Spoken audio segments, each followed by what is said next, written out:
Hi guys, welcome back to my YouTube channel. My name is Marie and this is Kingdom Life Daily. So a couple of years ago, I had a dream. And in the dream, I was getting ready to start a race. I was standing at the starting line with some other girls, one other black girl and a couple of white girls.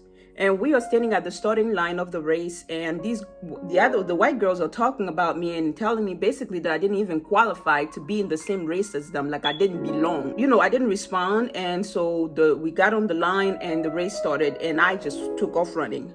I was so ahead that I could have, sat down, taken a nap, chilled out for I was very ahead, like I couldn't even see them type of ahead. And in the dream, I realized there's a long, long distance between them and I.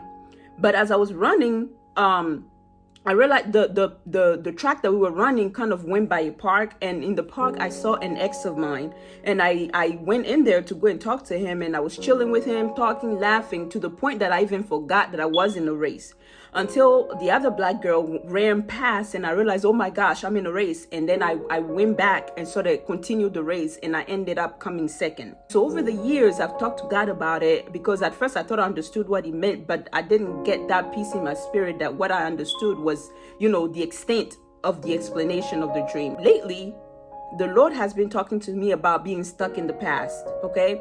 And I may have mentioned this in one of my other videos, but it's coming up again, being stuck in the past.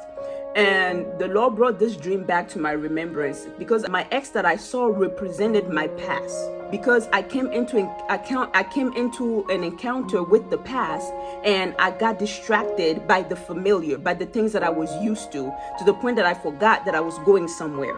Okay, and so the topic of this video today is stuck in the past. We're going to go over some signs that the Lord gave me while dealing with me that may be able to help you identify whether you are stuck in the past, what that means, and how to get out. Okay, a person that is stuck in the past is somebody that is trying to relive their glory days, meaning they had a great past, or something great or something really bad happened in the past, and they can't get past it, right?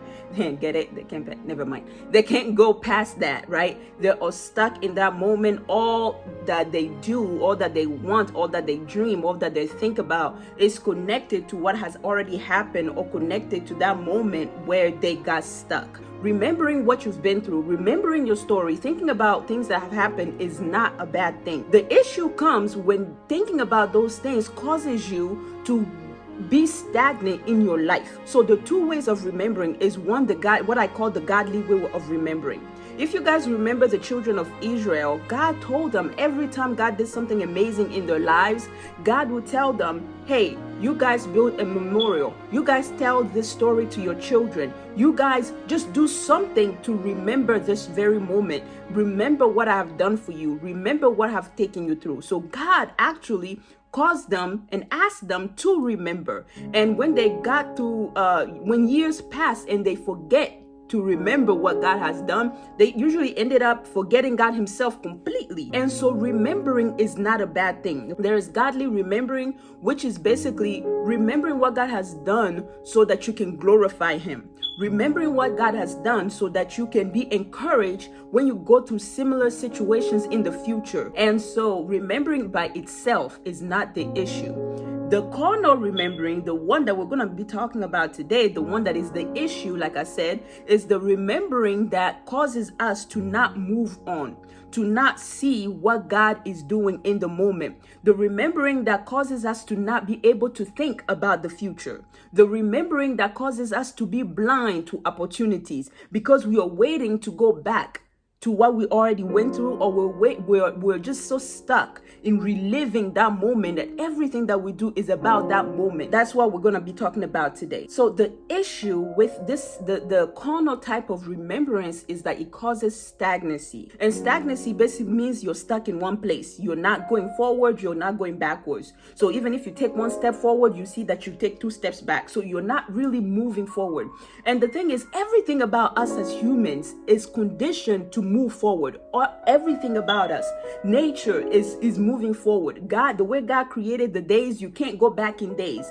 Everything about our physical bodies, our eyes, our mouths, our nose, everything about us is pointing forward, because God is the God of the forward. God, yes, he sees the history, he sees the past. Nothing is hidden from him, but he conditioned us to be people and creatures that move forward. We walk forward, we don't walk backwards. And it goes like against what is natural to us as human beings. And so it causes stagnancy. You guys remember the children of Israel while they were going in the, while they were in the wilderness.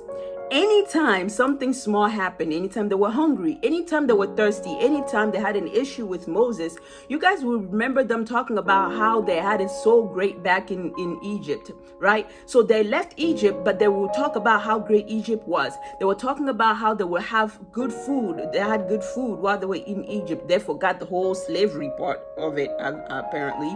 But they were always talking about, we had food in Egypt. At least in Egypt, we had drink. At least in Egypt, this, and in Egypt, that. So God was trying to get them to move forward to the new land that he had promised them, the promised land, flowing with milk and honey. But they couldn't even get that into their minds because they were so stuck on where they were coming from. And another big example, and this one is it's not funny, but it's funny to me, and that's the Lot's wife in Genesis 19. Okay, if you've never read the story of Lot's wife, she's literally the definition of being stuck in the past, because she's literally got stuck. God was trying to save her and her husband and her family from Sodom and Gomorrah while he was destroying it, and homegirl was not following what the angels were saying. Okay, they told them, go forward, don't look back. She said nah. She turned around, my girl turned to salt. Anyways, and so she literally got stuck in the past because of trying to look backwards instead of moving forward. So this is the issue that I think that for me, I'm personally having, and that God is dealing with me on. And let me give you the signs so we can see if you're on this boat with me and if we all need deliverance or not. But let's go through the different signs to know if you're somebody that's stuck in the past or living in the past. The first one is, let's get comfortable, the good old days. So if all of your stories that you talk about, anytime you're in a gathering, anytime you're excited, anytime you feel like talking, anytime you're telling stories, it's always about what happened in the past. It's always about that one thing, that one moment, right? For me, for example, the height of my social life was when I was a junior and a senior in high school. I had friends, I was going out, not doing anything crazy, but like I was happy socially. For me, that was the height of it, because I've never had friends like that, at least not since I've been in the US. And honestly, after that, I don't think I've had like a group of friends like that, right? And so for me, those 2 or 3 years were like the glory days of my social life. Sometimes all the stories that I tell about my social life literally have to do with back then, right? It's all about back then. It's all about the friends that I have back then. Even most of the stories that I tell you guys on here of things that I've been through, things that happened to me, is something that happened during those times. Even the guy that I had in my dream, again, it was during that same time period. And so when all you talk about is the good old days, every story that you tell, the good old days, that's a sign. Number 2 is if you don't like to try new things. I know, bear with me. Let me explain, okay? So are you one of those people that when you go to the restaurant, right, you always order the same thing, or you order one thing, you like it, and that's your one thing forever? Like you never want to try anything else. Like I had a friend, all she ever ordered at a restaurant was the chicken tenders. Like that's all she ordered. No matter where you took her, you can take her to the fanciest restaurant or the most bougie restaurant, she's gonna ask for chicken tenders. Mine is mozzarella cheese sticks. Like that's my thing. It's good to have preferences, and having them is not a bad thing. But when you're afraid to try new things because you're stuck on that one thing that you tried and you liked, that may be a sign. I know this one is a little shallow, but pay attention. There's a difference between I tried it and I didn't like it to I'm afraid to even try something different because I love this so much. I don't even want to think about anything else. Don't present me with any other options on the menu because this is my thing. This is all I eat. Okay, so that's another thing. Number 3. Okay, this one is big. This one is big for me, and that's hoarding. Bruh, I think I told you guys about this already, but I'm a huge hoarder, okay? I'm somebody that gets emotionally attached to everything. I get emotionally attached to everything. I remember when I was little, I outgrew some of my church dresses, and my mom came to my room one day and was like, okay, we need to start, giving these away, so that we can get you new ones. And y'all, I had a funeral for my dresses, like getting rid of them, even though they don't fit me. I haven't worn them in so long. No, don't touch them. I cried as if like these dresses were people that I was losing. And so if you're a hoarder, and I'm not talking about somebody that just likes to just buy new things, but I'm talking about you get emotionally attached to things so that even getting rid of them causes you anxiety, that's a big issue. That's another sign that maybe you are stuck in the past, because when you get emotionally attached to things, it's because you're trying to relive that moment. It's like you can't see even a better opportunity even coming, right? And so for me personally, this is a huge one that the Lord has been dealing with me lately. And so I'm gonna show you guys my memory bin, and I have things all the way from elementary school in these bins. I'm not doing anything with them. I haven't done anything with them, but y'all, getting rid of them, I can't, I know I'm gonna cry getting rid of some of this stuff. But again, you can't move forward if you can't even make room for new things if you're just amassing and just filling your house, filling your spaces with things from the past because you're just scared to let go. So number 4, this one applies more to relationships. And if you have trouble like deleting messages and pictures of exes and people you're no longer in relationship with, that's a problem. Unless maybe that person passed away and you're just keeping those things like just as for you. I'm just talking about like in a relationship when you break up with somebody and you don't want to let go of the pictures. Don't even block them. You don't want to block them. You don't want to delete the messages, anything like that. And sometimes it's not even that you're actually actively going back to look at the pictures or the messages. Again, it comes back to that emotional attachment to things. It's like basically you live life with like an open door in the back, like a back open door, hoping that something will happen that will take you back, or leaving a room or a place so that the past can come back in. You see what I'm saying? So you never really have closure per se. And this is for people that you're never going to go back to. These people are not good for you. You've gone past them. But again, getting rid of it is just difficult for you. Blocking and deleting pictures and messages is difficult for you. That's a problem. Number 5 kind of ties back into what I was saying earlier, and that's the fact that you live life in just in case mode, okay? You have that perpetual back door that's open,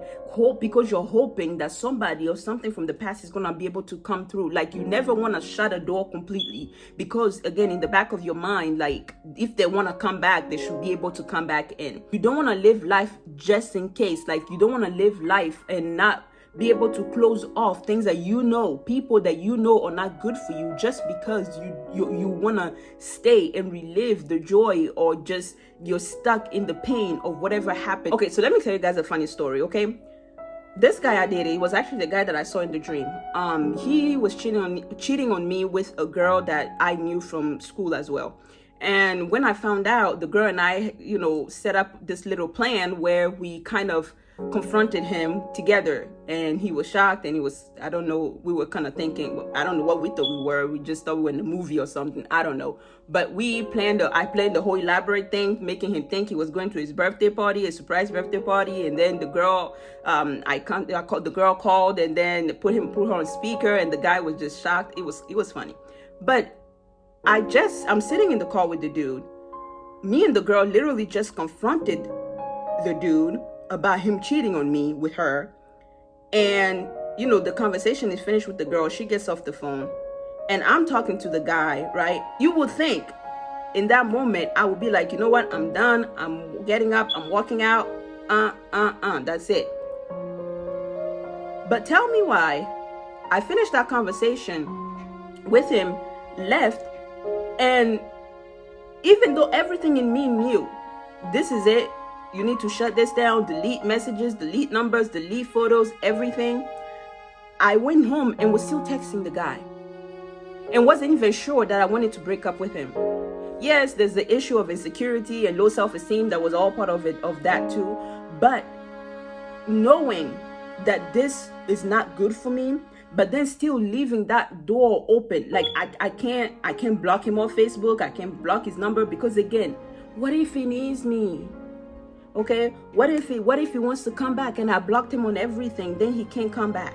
I'm just using that as an example of that perpetual door that we leave in the back. We live life just in case. This leads me into the next one, which is difficulty making firm decisions, where you don't want to make any firm decisions. You don't want to block out any options that you know are not good for you, solely based on the fact that you have good memories, or you have memories in this place, whether that be good or bad memories, but you have memories in this place. Again, it goes back to that just in case lifestyle, where you don't want to do anything, you don't want to move forward, just in case. And this is not just in case out of fear or anything. This is just in case something or someone else comes back into your life. Just in case that guy changes his mind and decides to get back with me, then I don't want to move across country. Then our relationship won't be able to stand. Just in case this person calls me back. Just in case. God is clearly telling you need to move forward, but you are stuck in that one place because of the memories that you have attached to that location, attached to that person. Again, there's nothing else that is there that is serving you, but you're solely there, afraid to make firm decisions that you can stand on to move forward, because you're stuck on the memories of the past. This leads me into number 7. Number 7 is dreams. If most of the dreams that you have are about 99.9%, okay, the things that happen in your past, there might be an issue where you're stuck. You may be stuck on something, especially if it's the same thing. You keep having the same dream of the same thing that happened in your past. Again, there could be other factors involved in this, but it could also be that you're stuck in a moment. If all you do is think about the past, if all you do is talk about the past, your whole life is surrounded about the past, the good memories, the bad memories, what somebody did, that good time you had that you're trying to relive again. If that's all you think about, it will make sense that when you lay down to sleep, your dreams will be of the things from the past. So your dreams could be a good indicator of whether you're this type of person. If I ask you, hey, what's the dream? What dream have you had about your future? I'm not talking about daydreaming. I'm talking about where you fall asleep and you dream. What dream have you had about your future? And you can't tell me any, that is an issue. So let me phrase number 8 this way. If you had the option to go back and relive your past, or you had the option to do something that you did before that will risk what you have now and that will risk even your future, you will do it. If that's you, you're stuck in the past. If what happened in your past is so important to you that you will go back and want to relive it to the point of risking any good thing you have going on now or any future that God has shown you, there's a problem. Okay, so I want to say this before we even continue to the solutions part of it. If you look at your life and you realize that you don't move forward in your life, the way you were 10 years ago is the way you are now. Right? You may not technically fit anything that I said on this list, but when you yourself, you look at your life and you realize that you're not moving forward, because again, God is a God of forward. So if you're not moving forward, it's not because God got you stuck in one place. And so you have to be able to sit down, look at your life, evaluate in the last 10 years, in the last 20 years, how have I grown? In the last 10 years, in the last 20 years, how have I changed? How have I evolved? How have I moved forward? And don't look at it as a whole. Look at it in bits and pieces, because you maybe overall, right? You may look and see, okay, maybe I'm not in the same job that I used to be, but emotionally, are you still in the same place? Spiritually, are you still in the same place? Socially, are you still in the same place? So you have to be able to kind of divide up the different aspects of your life and be able to evaluate them on that way. Evaluate them to see if you have been stagnant on any part of it. Let's jump to the different solutions. If you find yourself on this list, what can you do? The number one thing you can do is pray. Pray for deliverance. Like I told y'all, we need deliverance, because if what happened in your past was something that was traumatic, that caused you to be stuck and caused you to not be able to move forward, you won't be able to get out of that just on your own.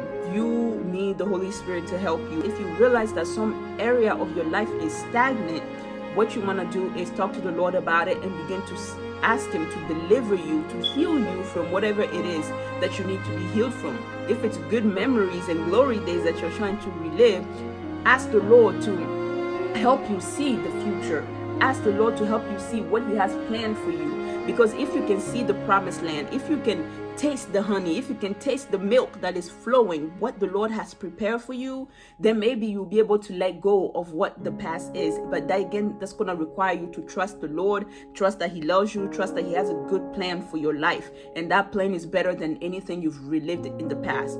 In Isaiah 48, the Lord tells us that forget the past, forget the former things, because I'm doing a new thing. Can't you see it? Sometimes it's hard for us to see what the Lord is doing because we are so stuck on what was. And he wants to show us what is coming. He wants to show us the new things that he has planned for our lives. But again, if we are emotionally stuck and attached to things that we need to get rid of, we won't be able to see what the Lord is doing. We won't be able to embrace new opportunities, and that's very dangerous. So the second thing that you can do is get rid of physical things. This one is hard, okay? Especially if you're a hoarder like me. Like I said, I have things from back in elementary school that are not really useful for anything. But again, I'm emotionally attached. I don't want to get rid of them. And so we have to get rid of them. And Lord have mercy. Help us, Lord Jesus. Help us. But you have to get rid of the physical things. Those things that you're emotionally attached to, that you've been holding on to for no real reason, no real reason, let it go. Take a box, throw them out, give them away. Don't give them away, just throw them out, because you may go back and ask for them back. Throw them out. If it's not serving your good memory, meaning it's not glorifying God, it's not encouraging you for the future, let it go. Throw it out. The third thing that you can do is make a plan for your future. Like, what would you like to see in your future? What has the Lord shown you about your future? What have you dreamed about the future? What is your desire for the future? Right? Plan and meditate on, think about it. Because the more you begin to meditate and think about what is to come, the opportunities and things like that, the more you'll be able to actually see those opportunities, identify them, and jump into them, okay? But if you don't have anything to meditate on, any future thing to think about, to keep you busy, to keep you dreaming, you will be stuck thinking about the past. So take a piece of paper, sit down, take a journal, sit down, plan your future. What does your future look like? What does your ideal you look like? What does the flourishing you look like? What has God shown you? What has God told you to do that you've been putting off because of the good memories? Write all of those down, and every day, at the end of the day, go back to it. In the morning, look at it, think about it. Throughout the day, daydream about those things. And when you fill your mind with the future, with hope and all the things to come, you see that you begin to get excited about those things, and you won't be stuck in the past anymore. And then last but not least, number 4 is make intentional decisions to try new things. We talked about how difficult it is for some of us to even try something new at a restaurant, okay? You want to make an intentional decision that next time you go to your favorite restaurant, this restaurant you go to every day, and you order the same thing to the point that the staff knows what you want to order before you even say anything, go to that restaurant and try something new. Shock them and order something new. Try something new. And I think that the more we do that, the more we discover more about ourselves, because then we discover that maybe there are some parts of us that maybe like sushi, that you didn't even know that would be a thing because you never tried sushi, because you tried the French fries the first time and you loved the French fries and the chicken nuggets and you just stayed with those and you never gave the sushi an option, and now you tried it and you realize that you're a sushi person. See? So you learn new things about yourself. You learn new things about the world. You learn new things about God. When you allow yourself to dream, you allow yourself to make new decisions, to try new things.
that is it for today's video. I hope this video was encouraging for you guys. I'm going to put the verse references in the description so you guys can go ahead and meditate on those.